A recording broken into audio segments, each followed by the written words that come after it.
Hello friends, मेरे digital classes में आप लोग का बहुत बहुत फिर से नए सेशन में स्वागत करता हूं। तो आपका जो प्रयोगशाला जो है तकनीशियन के लिए प्रयोगशाला आपका जो है परिचालक के लिए जो है सेशन चलाया जा रहा है। साथ ही ये जो है आपका exam railway, SSC, UPSC, PCS, police constable मतलब हर एग्ज़ाम के लिए काम है। साइंस का जो है जिसमें आपका फिजिक्स केमिस्ट्री जो है आप सभी को पता हो कि जो है प्रयोगशाला परिचालक में जो है आपका जो है 100 नंबर का क्वेश्चन पूछा जाएगा, जिसमें 60 नंबर का जो है साइंस जिसमें फिजिक्स केमिस्ट्री से पूछा जाएगा। 40 क्वेश्चन आपके अन्य से जिसमें जीके वगैरह जो है छत्तीसगढ़ सामान्य दन से यहाँ से जो है क्वेश्चन पूछा जाएगा। ठीक है, इसी बेस पे सेशन को चलाया जा रहा है। सभी क्वेश्चन आपके इंपॉर्टेंट सिलेक्टेड क्वेश्चन है। कोई भी एग्जाम का आप तैयारी कर रहे हैं उन सभी एग्जाम के लिए काम आएगा। ठीक है, चलिए स्टार्ट करते हैं सेशन को। पहला क्वेश्चन आज का देखते हैं कि जो परमाणु बल, ये कई बार क्वेश्चन पूछा है जिसको एटॉमिक फोर्स बोलते हैं परमाणु बल को। तो एटॉमिक फोर्स ये कौन से सिद्धांत पर आधारित है? रासायनिक अभिक्रिया पर, नाभिकीय संलयन पर, परमाणुओं की आपसी टक्कर पे या नाभिकीय विखंडन पर। ये कई बार क्वेश्चन है। तो परमाणु बल जो है, ठीक, ये कौन से सिद्धांत पे जो है आधारित होता है? इसका डी ऑप्शन हो जाएगा। तो जो परमाणु बल है, एटॉमिक जो फोर्स है, ये जो है नाभिकीय विखंडन पे जो है सिद्धांत पे आधारित होते हैं या इस सिद्धांत पे काम करता है। ठीक है, इसका डी ऑप्शन जो है करेक्ट आंसर हो जाएगा। चलिए अगला क्वेश्चन है कि जो अनुप्रस्थ तरंगे, ठीक है, अनुप्रस्थ तरंगे ट्रांसवर्स जो वेव्स होते हैं किस माध्यम से जो उत्पन्न की जा सकती है? सिर्फ गैस में, सिर्फ ठोस में, सिर्फ द्रव में या तीनों माध्यम में? तो जो है कौन से जो है माध्यम से जो उत्पन्न की जा सकती है जो अनुप्रस्थ जो तरंगे हैं, तो ये सिर्फ जो है ठोस में, मतलब बी ऑप्शन हो जाएगा। ठीक, तो अनुप्रस्थ जो तरंगे ये जो है आपका सिर्फ ठोस में जो है ये जो है उत्पन्न की जा सकती थी। इसका बी ऑप्शन जो है करेक्ट आंसर हो जाए। अगला क्वेश्चन चलिए देखते हैं। अनुदैर्ध्य तरंग, अनुप्रस्थ तरंग, अनुदैर्ध्य तरंग जो है पढ़े होंगे आप। तो अनुदैर्ध्य तरंग जो आपका लॉन्गिट्यूडिनल जो वेव्स बोलते हैं, ये किस माध्यम से उत्पन्न की जा सकती है? ठोस में, द्रव में, गैस में या तीनों माध्यम में? तो ये जो है आपका जो है अभी हम पढ़े हैं अनुप्रस्थ, जो आपका ठोस माध्यम उसको उत्पन्न की जा सकती है। बाकी जो अनुदैर्ध्य जो तरंग होते हैं, लॉन्गिट्यूडिनल जो वेव्स जो है किस माध्यम से उत्पन्न की जा सकती है? ठोस में भी, द्रव में भी और गैस में, तीनों माध्यम में। ठीक है, तो ये इंपॉर्टेंट क्वेश्चन हो जाएगा। तीनों माध्यम में जो अनुदैर्ध्य तरंगे जो है काम करती है, इस माध्यम जो है उत्पन्न की जा सकती है। ठीक है, डी ऑप्शन जो है करेक्ट आंसर हो। चलिए अगला क्वेश्चन है, चौथा क्वेश्चन।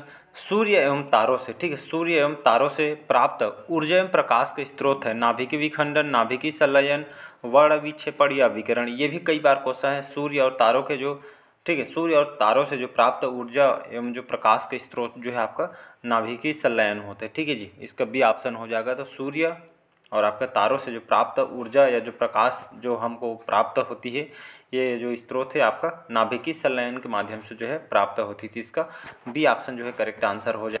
चलिए अगला क्वेश्चन देखते हैं। पांचवा क्वेश्चन है, सूर्य बना होता है, ठीक है, तो सूर्य किस चीज़ से बना है जी? मुख्यतः हाइड्रोजन से, हीलियम से, कार्बन से, ए और बी दोनों से, मतलब डी ऑप्शन हो जाएगा और ब दोनों करेक्ट आंसर हो जाएगा। ठीक, तो सूर्य जो है किस चीज़ से बना होता है? तो ये आपका हाइड्रोजन और हीलियम। ठीक है, ऑप्शन में जैसे आपका दोनों नहीं दिया है, हाइड्रोजन दिया है या हीलियम, दोनों में से एक रहेगा, तो आंसर जो है अधिकतर देखेंगे एग्जाम में आपका हीलियम दिया रहता है। ठीक है, तो हाइड्रोजन और हीलियम दोनों है तो दोनों लगाइए। दोनों में से अगर एक ऑप्शन है तो दोनों में से एक लगाइए। हाइड्रोजन है तो हाइड्रोजन लगाइएगा, हीलियम है तो हीलियम। तो सूर्य आपका जो है हाइड्रोजन और हीलियम से जो है बना होता है, इस गैस से। ठीक है, तो इसका डी ऑप्शन अ और ब दोनों जो है करेक्ट आंसर हो जाएगा। ठीक है, एक इसको नोट करके आप लिख सकते हैं कि जो है दोनों से बना होता है।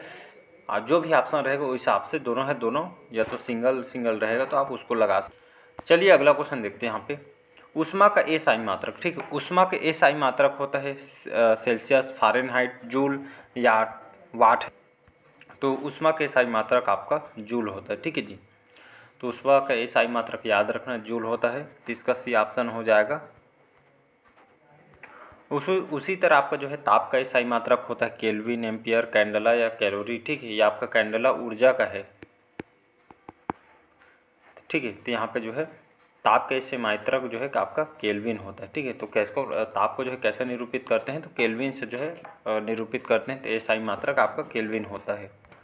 अगला क्वेश्चन चलिए देखिए। नाभिकीय रिएक्टर, न्यूक्लियर रिएक्टर सबसे पहले किसने बनाया? रदरफोर्ड ने, हेनरी बेकुरल ने, फर्मी ने या आपके ऑटो हन ने। ठीक है, तो फर्मी एक जो है साइंटिस्ट थे, तो नाभिकीय रिएक्टर जो न्यूक्लियर रिएक्टर सबसे पहले किसने बनाया था, आपका फर्मी ने। तो इसका सी ऑप्शन जो है करेक्ट आंसर। चलिए अगला क्वेश्चन देखते हैं। वायुमंडल, ठीक है, एटमॉस्फेरिक बोलते हैं इसको। तो वायुमंडल की जो आर्द्रता या एटमॉस्फेरिक जो ह्यूमिडिटी मापने वाला यंत्र कौन सी है, ठीक है, या वायुमंडल की जो आर्द्रता, ठीक है, ये जो नमी है, ये जो है इसके जो मापने वाला जो यंत्र को क्या बोलते हैं, ठीक है, तो आपका अमीटर, हाइग्रोमीटर, ग्रेविमीटर या मैनोमीटर। ठीक है, याद रखिए, कई बार एग्जाम का फेवरेट क्वेश्चन है। तो वायुमंडल की जो आर्द्रता ये जो है मापने वाले यंत्र को हाइग्रोमीटर बोलते हैं, या आपको ऐसा भी दिया जा सकता है, मतलब जो कथन ए में आपका ये वायुमंडल की आर्द्रता, कथन बी में आपका हाइग्रोमीटर, मतलब मैच करने के लिए भी दे सकता है। ठीक है, तो आपको पता होना चाहिए एटमॉस्फेरिक जो ह्यूमिडिटी मापने के लिए जो यंत्र जो उपयोग में लाया जाता है साइंटिस्टों के द्वारा, इसको हाइग्रोमीटर बोलते हैं। ठीक है जी, ये अमीटर ये भी पूछा, ये ऊंचाई मापने के लिए अमीटर का प्रयोग करते हैं। ठीक है जी, चलिए अगला क्वेश्चन देखते हैं। किस समूह की सभी राशियां सदिश है? संवेग, त्वरण, बल, विस्थापन, भार, विद्युत धारा, विद्युत तीव्रता, बल, आघूर्ण, चुंबकीय क्षेत्र या उपरोक्त सभी। ठीक है, यहाँ पे जो है सदिश राशि की बात करें तो ये आपका जो उपरोक्त सभी हो जाएगा, ए बी सी। ठीक है, तो मतलब ये सभी राशियाँ जो है आपका सदिश राशि हैं। ठीक है, तो इसका डी ऑप्शन जो है करेक्ट आंसर। सदिश राशि से क्वेश्चन पूछा जाता है, किस समूह की सभी राशियाँ अदिश राशि हैं? ठीक है, वहाँ पे देखें सदिश या अदिश राशि हैं, तो समय, चाल, द्रव्यमान, ताप, दाब, ऊर्जा, आयतन, घनत्व, कार्य या उपरोक्त सभी। ठीक है, तो ये सभी जो है समय, चाल, द्रव्यमान, ताप, दाब, ऊर्जा, आयतन, घनत्व, कार्य, ये सभी जो है आपका अदिश राशियाँ हैं। ठीक है, तो इसका डी ऑप्शन जो है करेक्ट आंसर हो जाएगा। चलिए नेक्स्ट क्वेश्चन देखते हैं। आवृत्ति का मात्रक, ठीक है, तो आवृत्ति का मात्रक क्या है जी? Hertz, kilohertz, hertz second या किलो हर्ट्ज या सेकेंड। तो आवृत्ति का जो मात्रक आपका हर्ट्ज होता है, तो यहाँ पे ऐसे इसको निरूपित करते हैं हर्ट्ज। ठीक है, तो इसको याद रखना है। चलिए अगला क्वेश्चन देखते हैं। ध्वनि तरंग, ठीक है, ध्वनि का जो तरंग का वेग सबसे अधिक होता है ठोस में, गैस में, द्रव में या इन तीनों में? तो ध्वनि का जो तरंग जो वेग होता है सबसे अधिक आपका जो है ठोस में होता है। तो इसका ये ऑप्शन जो है करेक्ट आंसर हो जाएगा। अगला और इम्पोर्टेंट क्वेश्चन ही, सभी क्वेश्चन इंपॉर्टेंट है ऐसा नहीं है। ठीक है, सभी क्वेश्चन रिपीट भी हुए हैं, कोई भी क्वेश्चन पेपर उठा के आप देख सकते हैं।